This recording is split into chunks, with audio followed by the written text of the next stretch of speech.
Future Sense is a podcast edited from the radio show of the same name, broadcast on Bay FM in Byron Bay, Australia at bayfm.org. Hosted by Nick Jeans and well-known international futurist Steve McDonald, Future Sense provides a fresh, deep analysis of global trends and emergent technologies. How can we identify the layers of growth, personally, socially, and globally? What are the signs missed, the truths being denied? Science, history, politics, psychology, ancient civilizations, alien contact, the new psychedelic revolution, cryptocurrency and other disruptive and distributed technologies, and much more. This is Future Sense. And we're looking at the value systems inherent in those changes in particular, and we're going to look a bit more deeply at exactly how those changes configure and what you watch out for, I guess, in yourself. Because as I read this list that Steve has in front that we're going to discuss now, I see how important simply awareness can be, that you become aware of these elements, these parts of yourself, or where you perhaps are retrogressing back to older parts of yourself. Just to notice that in yourself. Don't necessarily have to change anything, just that simple awareness can do the job in and of itself often. Yeah, Nick, I think it's important to remember that we are in this backsliding regressive value search at the moment, and this is a normal change dynamic in a complex system because the change trajectory is never linear in a complex system. What you'll find is that as the system senses from its environment that change is required, it will then start to oscillate. And I guess an example of this is the climate change that we're going through at the moment. Even though the most common what would you call it, meme out there, I guess, is the linear global warming story, that actually runs absolutely counter to what we really know about changing complex systems. When the complex systems go through change, we get what's actually happening on the planet. And if you will look at the weather reports and take notice of what's happening with the weather, you'll find that we're getting extremes of both hot and cold. You know, right at the moment here in Australia, we're having extraordinarily heavy snowfalls. And it just doesn't fit with this idea that things just are going in a straight line towards being hotter everywhere on the planet. You know, that's never been the case in history. Even when we go through hot periods and cold periods, overall, there are always differences in different hemispheres because of simply the seasons, right? It's never summer in both hemispheres at the same time. So if you look at the reality of things, you'll find that in a complex system, you'll get these spikes in both directions. And it doesn't matter whether we're talking about the climate or whether we're talking about human behavior. The same thing applies. Yeah, no, as you're speaking, I'm thinking about my own emotional, psychological space in response to life on Earth at this time, because you'll find that you are expressing both the hot and the cold, so to speak, of exactly that of oneself. Yeah. And typically what happens when a human goes through a transformational change, and that means a change of worldview, a change of our fundamental way of making sense of reality, we come to the end of usefulness of our old value system, and we get the message really clear that it doesn't work to live life that way anymore. We can't see into the future. But if we actually understand the change dynamic, we can start to say to ourselves, okay, I'm at that point in the change process where my old way of living doesn't work anymore. And typically what happens is we look backwards to try and remember a time when our value system did work better. And it's not the most immediate value system that we're leaving, but it's usually a previous value system. And so we go on this regressive search, and this is a subconscious process. You know, we start to live life in the old ways just to see if that would work. And that's happening widespread right across the world at the moment. As you can see, we're regressing to fundamentalist attitudes. We're seeing the rise of extreme left and extreme right behavior, very black and white. And these are actually old values that belong in the agricultural era, prior to the scientific industrial era. And that's a normal thing. And I guess evolution has designed the change process that way, because when there's an extreme difference between how things are and how they need to be, that's when we're most motivated for change. And I talk about this as being like pulling back the elastic band on a slingshot. It's the slingshot effect. So you've got to pull that elastic band in the opposite direction to create the tension on it to then propel you forward. And this regressive value search just does exactly that from a human behavioral point of view. And if you can understand that, okay, I'm moving from what has been an individual way of living to a communal way of living, then you can actually use that as a compass, and it's quite possible to reduce the regression and smooth the transition by simply focusing on flipping things 180. You know? Which is actually a lot of fun, because it brings a sense of humour to life, actually. And ultimately what it means is working with paradox, the paradox of knowing that doing the opposite is going to bring a different result. And again, this is beautifully documented in the Tai Chi symbol from Taoism, where you've got the yin and the yang, the black and the white, and as each one reaches its pinnacle, the seed of the other emerges. And so by thinking about that and knowing that, okay, I'm in this extreme way of living individually now, if I just start watering this little seed of community orientation, then that's going to take me where I need to go. And some of the ways that that's playing out in this current global paradigm shift is it's taking us from a push dynamic to a pull dynamic. Yeah, push to pull. I like this very much. In fact, folks, today we're not pushing you to subscribe, for example. We're gently pulling you in because you want to be part of the community. That's right. The attraction. That's it. The attraction process. It's an attraction. It's a magnet. Yeah. It's a magnet. The law of attraction, as they say. Yeah. And another way that push dynamic plays out, most obviously, is in advertising. It's like pushing it in your face. Do this, do this, do this.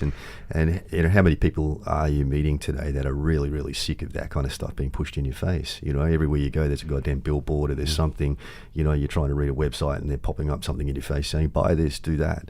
And the tension that we're all feeling around that is a sign that this is old paradigm stuff that we actually need to get beyond. Funny, we actually have a Prime Minister who comes from marketing, in fact, and from advertising. There you go. Well, there you go. Yeah. And then another dynamic is that we're moving from the diversity of individuality back to the conformity of community. And it doesn't matter whether it's diversity or conformity. If there's too much of it, then it doesn't feel right. And so, when the paradigm is established and we're in the kind of middle phase of it, we feel this lovely balance that everything's good because we've got a mix of those things. And of course, we're trending towards community and conformity. But there will come a time, and we need to understand that and expect it, that there'll come a time when again, in the future, we've got too much community, too much conformity, not enough diversity, and we need to flip it again. And that's not to say that diversity in any way is a bad thing, of course. Diversity is a wonderful development, and it's been an incredible thing that people have been able to be in this last era that we're talking about, this last period of the value system. We've done it for the last, say, 300 years or so. That the diversity, that individuality has grown to such a degree that many amazing things have occurred. And for me personally, you can look at the creative nature of humanity in this period. It has produced some incredible things, and yet it's also produced a whole bunch of new issues. So it's not about diversity being wrong, but diversity can go too far too. We can focus too much, for example, on, and this is a bit of a contentious area, we won't go into in depth into the whole political correctness frame, when something has to be so PC to keep and establish the diversity that it loses actually the truth in what's really required for people to live together and come together to solve the problems, in fact. Yeah, and in this time of change, at this time in history, where we're feeling a pull to rebalance things because we're at the tail end of an individual era where things have run to an extreme, they're too individual, and we're feeling this strong pull to rebalance things. And I guess a simple example of diversity is a masculine-feminine mix. Say you're putting together a team, and you want a diversity within the team of both masculine and feminine members, and depending on what the team's role is, then you might want to sway the balance one way or the other to greatest effect. But it's not, you can't say that it's wrong to have masculine members or it's wrong to have feminine members. That's crazy. You actually want that mix, and the mix will never stay static because will be different in different forums, in different structures. Exactly. But it's understanding that we need to value everything here, and then move beyond acceptance, rejectance to a more sophisticated understanding of blending, and balancing. And that's what this emerging paradigm is taking us to. Did you use the word rejectance then? That's a good word. Yeah. Rejectance. Kind of like deliverance. And some of the other themes that are playing out in this shift, and if you are facing problems in life, in work, you might want to just reflect on the direction these themes are taking us, because you might find that there are solutions to the problems that are arising for you in some of these simple understandings that we're moving from push to pull. We're moving from diversity, individuality to community conformity. We're moving from competition to cooperation. Yes. We're moving from dominance to nurturing. Yeah. And there is a masculine-feminine theme in this paradigm shift as well, because the individually oriented paradigms are essentially masculine-themed. And it's that masculine agency of wanting to change the world versus the feminine nurturing and holding and birthing process. Yes. And we're moving to that feminine way of being as a general theme at the moment, from the accumulation of assets to the rebalancing of resources. Which we're seeing in so many different ways, that conversation occurring, and as I read that part, I think of the conversation around, for example, the universal basic income that's come online in recent times, which is a different way of approaching the way we distribute resources into a community, into a society. It's still a fair way off those kind of structures, but they're now being talked about. They're part of the discourse. Yeah, and within that, there's this move from ownership to sharing as well. Yes, as part of that same sort of dynamic, and a movement from short-term thinking and short-term rewards to long-term thinking and sustainable harvest. Sustainable harvest. That's a lovely term. Yeah, a movement from climbing hierarchies to flattening hierarchies. And that's a tricky one. I mean, let's expand on that one a little bit, because that's rather important, because we know that in many communitarian value systems, the idea of a hierarchy is problematic, that there's somebody in charge, that somebody's above you, so to speak. Yeah. It's got a bad rap for some good reason down through time. There's a trap in this one. Yes. And the trap is avoided by shifting our understanding of leadership. And I think too often, there's, again, these themes that I'm describing, these are like subconscious drivers that are just playing themselves out. Often people aren't even conscious of the fact that they're playing, a role in the emergence of these themes. But the general sort of instinct is to pull down these hierarchies, and we want to pull them down because they've been dominant. Yeah. They haven't been nurturing hierarchies. Yes. They've been dominant hierarchies that are trying to push us around, make us do things that we don't want to do, make us buy things we don't want to buy, and it's run to an extreme. And so the natural thing is, okay, we want to stop that. And of course, there's no argument there. And as we flatten the hierarchies, there is a danger of losing the leadership process entirely, and sometimes that happens as this is playing out. People flatten the hierarchy, and then all of a sudden no one's in charge. Yes. And what we need to do is to understand how to move to a more dynamic model of leadership, so we understand who is in the group that we have, and perhaps everybody's on a level playing field, but the truth is that different people within the group have different levels of experience and different skills. And so the true wisdom of crowds in that case will come from allowing leadership to emerge where it's naturally appropriate. And so if a problem arises that the group needs to address, then we allow whoever is within the group to step forward and share their experience and to share their skills. Pass around the talking stick, so to speak, but then... Yeah, exactly. So it's, it's about moving from a dominant model of leadership to a model of shared leadership, and that's where the flattened hierarchy can work best and will work best. Yes. Yeah. Where it goes wrong, of course, is where no one's in charge, and any effort by anybody to put forward, a different viewpoint is squashed down, and that's where you lose the wisdom of the crowd. And in some sense, I think that possibly, and this is a big discussion we won't go into, possibly happened in the We Are the 99%, the Occupy movement to a degree, I think, because they didn't have a political direction. Not that that was necessarily the right way to go either, but there didn't seem to be a leadership that emerged from that properly, so somehow it just collapsed, and it was a very powerful movement there in that moment in time. Yeah, and it played an important role in the rise of the public voice. Yeah. So this is the way that evolution happens. It's a bit like the tide coming in on a beach. The wave will come up a little bit further each time, and then it'll recede again. And it's not like the first wave that comes in goes all the way up to the high tide mark. It just doesn't work like that. That would be a linear change process, and that doesn't happen in complex systems. You get the gradual shift and the regression, the gradual shift forward and the Unless regression. it's a tidal wave, of course, and that's a different kind of thing going on there. Well, even so, even a tidal wave is just a larger pattern. Larger drawing back and then flooding forward. You don't get 10 tidal waves happening in a row. That would be, again, a linear process. And complex systems don't change that way. So we ought to expect, as this shift progresses, this paradigm shift that we're going through globally, a little bit of progress and then a little bit of regression, a little bit of progress, a little bit of regression, and then eventually we'll get to the high tide mark, and there'll be a level of stability for a while. Another theme that we're seeing in the value shift is around morality, and morality is a really interesting topic because our strong moral codes generally tend to come out of the conformative times, the conformity within the communal paradigms. And in between, when we go through these individual paradigms, we break out and we get diversity of values. We don't have the same conformity, and so the really strong moral codes come out of the communal systems. I think a lot of people in society are feeling now like society has lost its moral compass. Yes. And that is because we had these strong morals back in the agricultural era. There was a strict list of what's right and what's wrong, and a sort of tendency to urge people to live righteously. Yeah.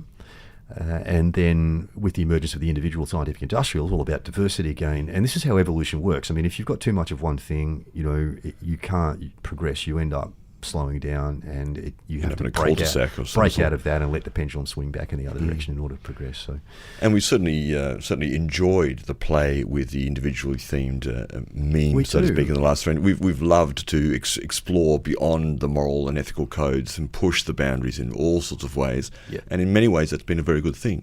But it's also led to, again, too much of that. Yeah.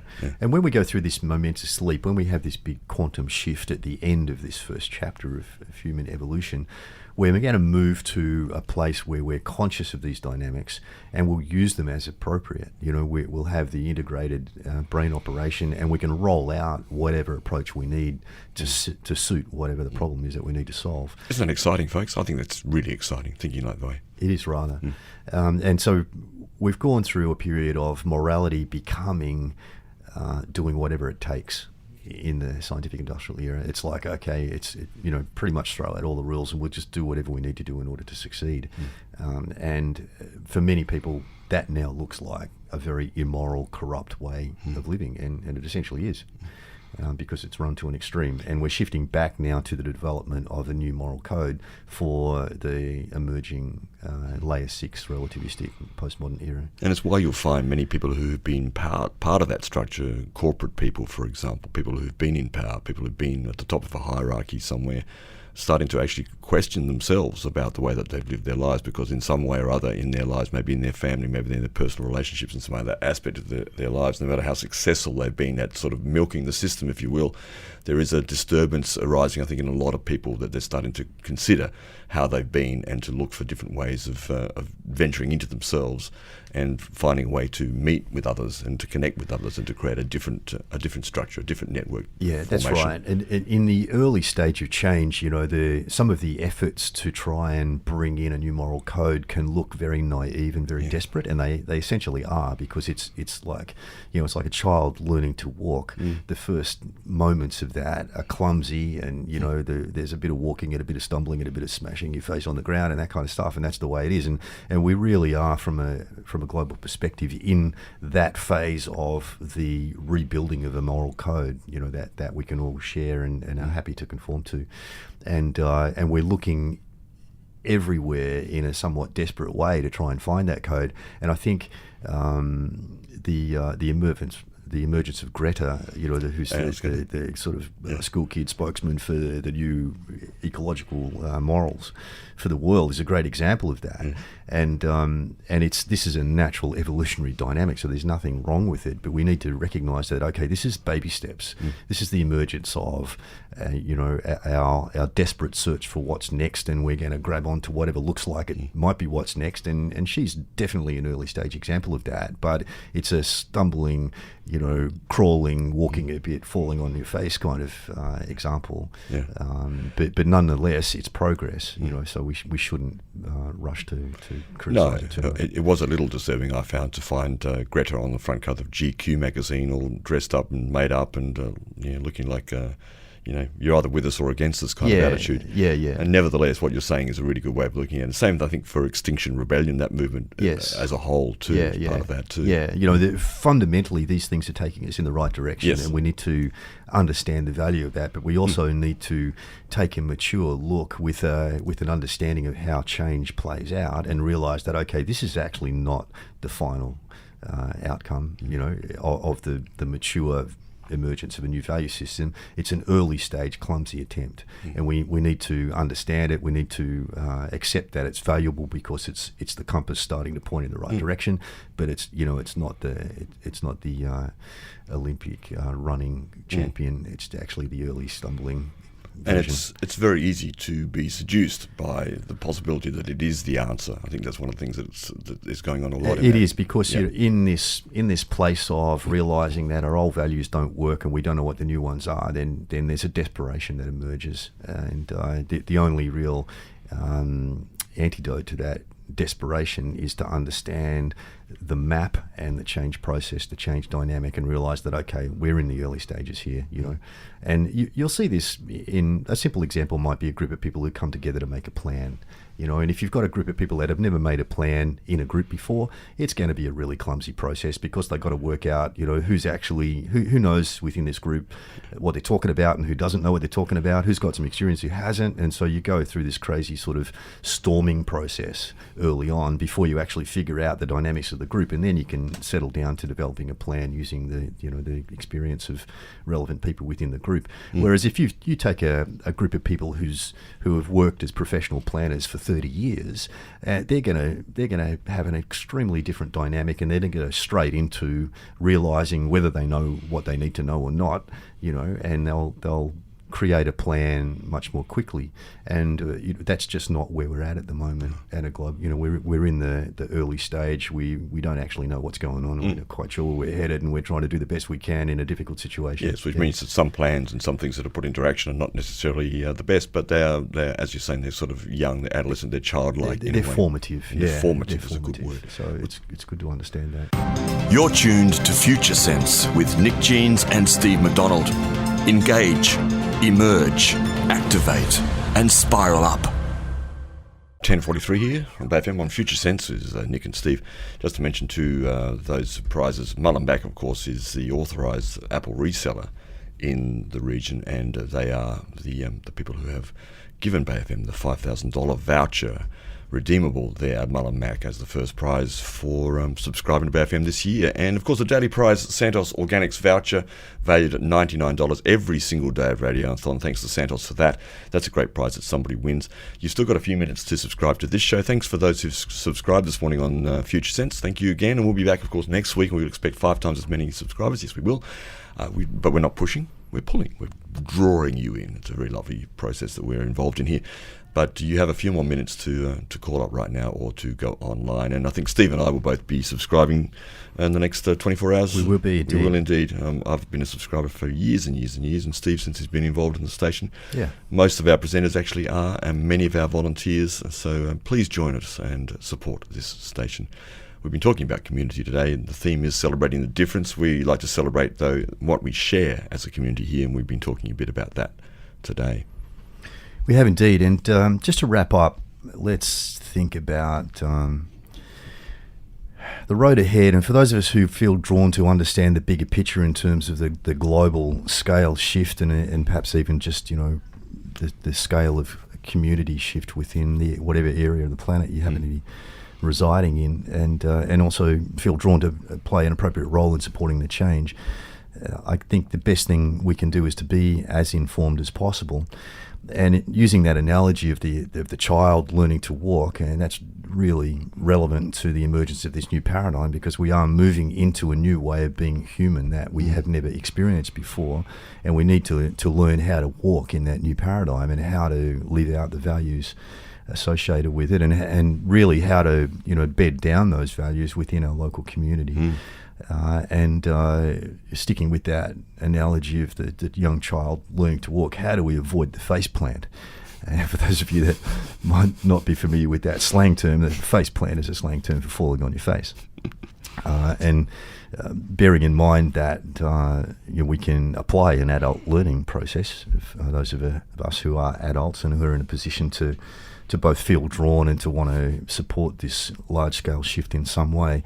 And that comes down to our capacity to apply our lifelong learnings to a completely different context. Yeah. And this essentially is a form of pattern recognition. So it's not looking at literally the detail of what you might have learned in the past, but the patterns that you've seen, the pattern that you've recognized when you come to do something new. And often those patterns that you see in old activities can also be seen in different activities, just playing themselves out in a different way. And understanding how we learn, understanding the change process, the fact that when we do go through a change process and we're learning something new, we're not necessarily going to go from novice to expert in a straight line. We're going to go from novice through a bit of a roller coaster ride of figuring out, okay, what patterns apply in this new activity and how do I apply them? How do I apply them in a communal context instead of an individual context with the emergence of this communal paradigm? Yeah. And one of the relevant pieces of learning around this is what we know as the wisdom of crowds, which Yes. there was a wonderful book written, published in 2004 by James Surowiecki. I hope I pronounced his name right there. I apologise if I haven't. And this is extremely relevant to us, and there were three simple things that James documented in his book that were essential ingredients in the wisdom of crowds and applying it. The first one is independence of decision. And now this is paradoxical, Yes, right? isn't it? It sounds like the opposite of what you might expect. But when you bring a group of people together, if everybody blindly accepts some kind of meme that's being pushed on the group, Yes. then you lose the independence of decision. But the wisdom emerges when everybody goes through their own independent decision-making process, and then they come together and find that they've all come to the same result from different angles. That's when the wisdom is really playing itself out, and that's what we might call synchronicity. And this is a key process that I use as a futurist when I'm trying to figure out what the hell's going on around and about, is I look for completely independent sources that have gone through completely independent decision-making processes but come to the same conclusion. And not influenced, for example, by the same corporate or governmental or other influential bodies that might be influencing the way that decisions are made. That's right. And the second key ingredient in the wisdom of crowds is diversity of information, which comes from that independent decision-making process. And so you don't necessarily want sources that have made the same decisions from the same information. You want to look at people that are actually looking at completely different information. And one way that I apply this as a futurist is, for example, I look at economic forecasters like Martin Armstrong, for example, and none of the sources that I use are necessarily 100% perfect. They all have their own flaws and biases. But hey, it's economics. Exactly. But what an economic forecaster like Armstrong is doing is he's using a computerized process that's based on historical patterns. And in his particular case, he's realized since he did the computer programming that the cycles which the computer's spitting out happen to be in alignment, for example, with the solar cycles. And those sorts of things, those correlations are really important. And they're a bit of a stretch for many people, but I guess on this show, we like to encourage you to look at things this way a bit more, to be open to seeing things this way, to the independence of other people's decisions, the diversity of information that's out there, the way that they may correlate, the way that they may influence each other, that there may be factors that influence each other. That's right. And with my knowledge of Clare Graves' work, of course, I go through my own process of decision-making from understanding the patterns that Graves identified in his research and then trying to apply those to what I see in the wider world. And so I'll come to my own conclusion about what I think is going on and what the key drivers are. And then I always try and use at least 3 completely independent and diverse sources. And some of those are pretty out-of-the-box sources. Like one of them, for example, is the channeled messages from Cryon that we sometimes talk about on the show, which is not something that most mainstream people are really going to take notice of.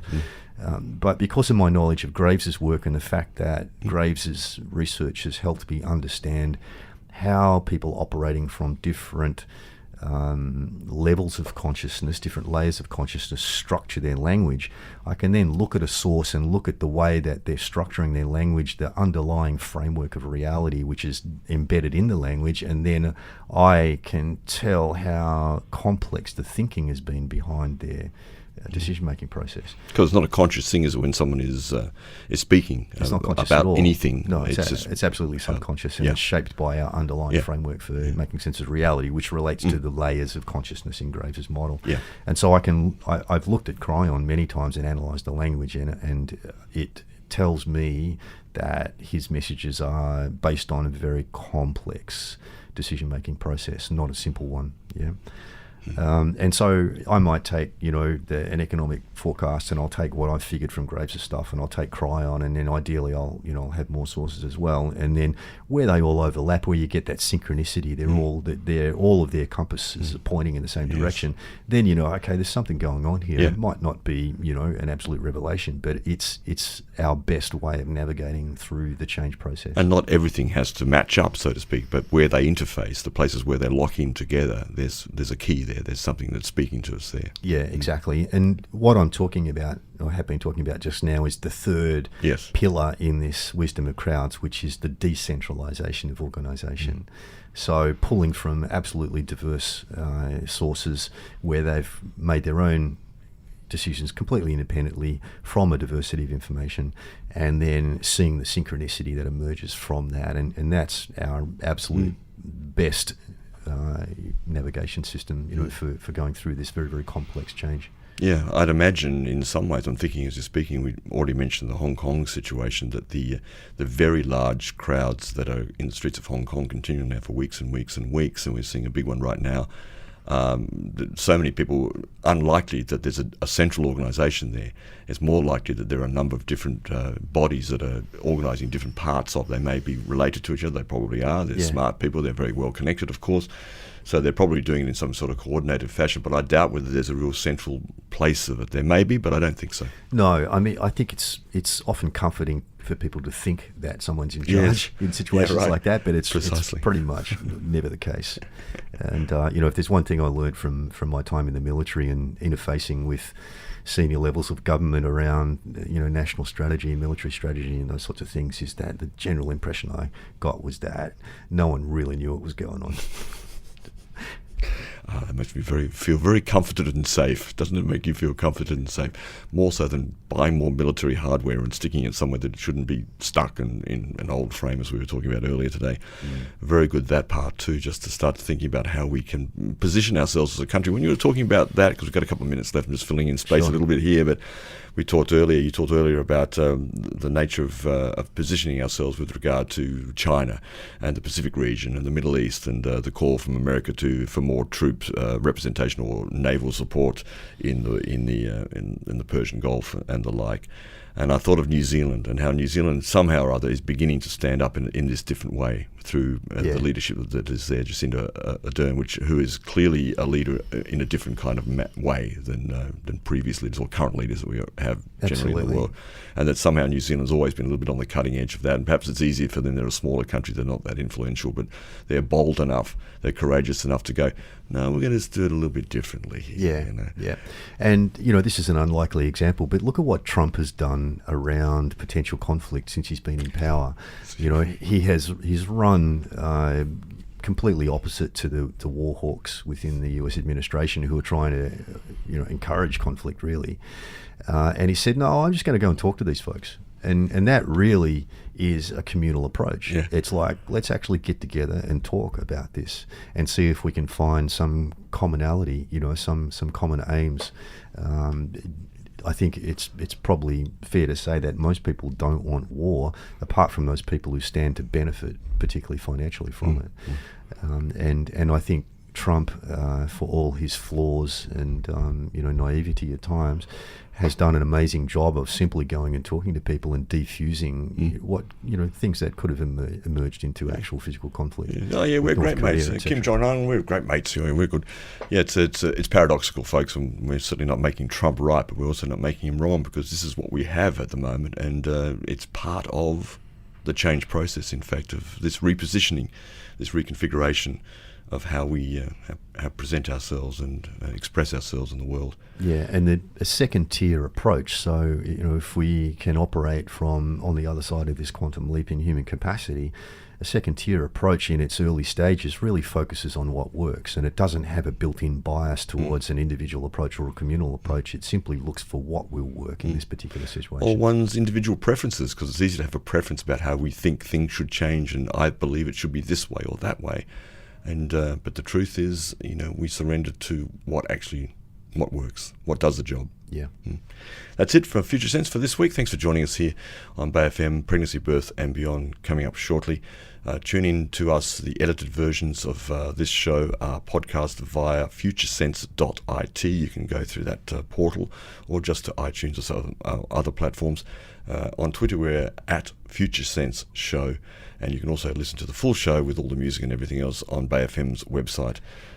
Those of you who might be listening from Brisbane, I'll be in Brisbane on Saturday the 24th of August at the Kendler Theatre at QUT in the city for the screening of From Shock to Awe at 1:30pm, and you can find details and a link to tickets on the psychedelicsociety.org.au website. Excellent. Thanks for joining us. Stay tuned to Bay FM and please subscribe. You've been listening to Future Sense, a podcast edited from the radio show of the same name, broadcast on Bay FM in Byron Bay, Australia at bayfm.org. Future Sense is available on iTunes and SoundCloud. The future is here now. It's just not evenly distributed.